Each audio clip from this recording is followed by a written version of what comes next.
அவ்வளவு பெரிய அதிகார வர்க்கத்தோடு சசிகலா சொன்னார் என்பதற்காகவே யாரும் காட்டவில்லை.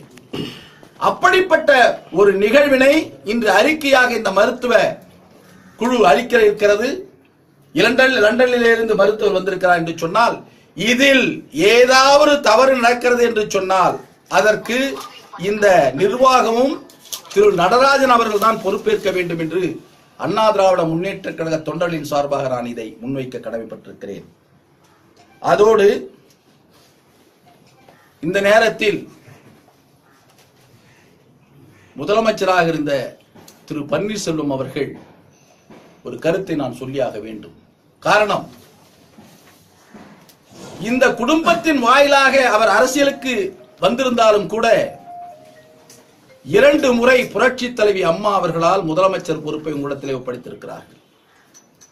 இதயதேவம் டாக்டர் புரட்சி தலைவி அம்மா அவர்கள் கொடுத்த முதலமைச்சர் பொறுப்பை நீங்கள் ஏன் இந்த அம்மையாருக்கு விட்டுக் கொடுத்திருக்கிறீர்கள்? உங்களுக்கு என்ன நிர்பந்தம் வந்தது?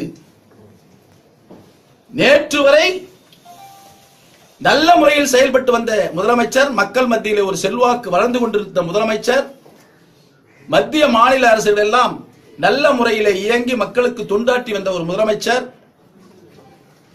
இல்லத்திற்கு சென்றவுடனேயே சசிகலாவிடத்திலே போய் சேர்ந்தவுடனே 2 மணி நேரத்திற்குள்ளாக நீங்கள் ராஜினாமா கடிதம் வழங்கியிருக்கிறீர்கள் என்று சொன்னால் அந்த வீட்டில் என்ன நடந்தது?